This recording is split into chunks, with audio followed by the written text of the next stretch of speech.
Morning, folks. So what I'm doing here today is I'm working on the outside butcher station here. Quite a bit of this I did not film just because I was working by myself and fighting the weather, a lot of different things, busy schedule. But you could see that I put up the remaining wall here, the frame, and all 4 posts are up, and I got 2 temporary 2x4s up on the top, and that's going to aid in the construction of the roof. The roof is going to be designed to remove and place back on, but I'm building it in place when we go to transport this out of here. This entire build is designed so it'll pull onto my landscape trailer and be able to haul it to wherever it is we retire to. So right now I'm constructing the roof here, which I have these 2 73-inch side 2x4 rails here. Those are going to be the 2 outer edges, and they are bolted to the main posts. So I drilled a hole with a 6-inch bore drill, however you want to say it, wood drill. And we put 1/2-inch lags in there with nuts, bolts, and washers. That should hold it pretty secure. So right now I'm constructing the roof frame portion of it. So I already got 2 of the ribs in place.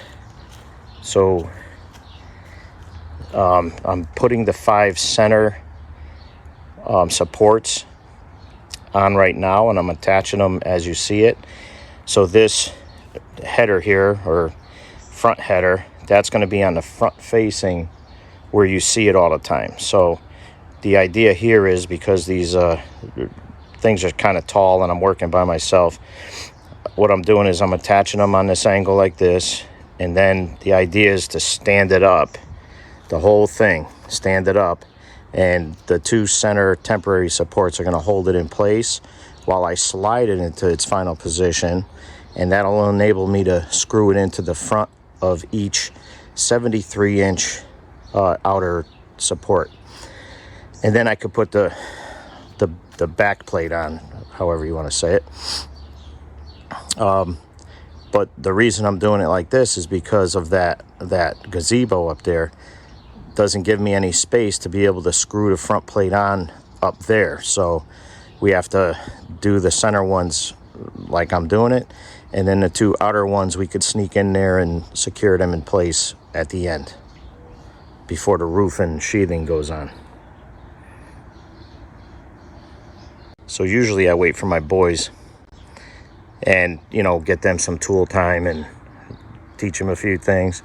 But they're still in school. They got a few more days, and I just need to get ahead on this project because we still got some wood splitting to do and a few things that we need to catch up on. You could see the garden's in place, but that's going to get a quick weeding this weekend. And after this, we can start hitting some camping.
All right, so that wasn't so tough, but you can see all the extra work you have to do when you're by yourself. It would have been nice, a couple extra pair of hands, but this is what we do. You figure out a way. So we're one step closer to being done.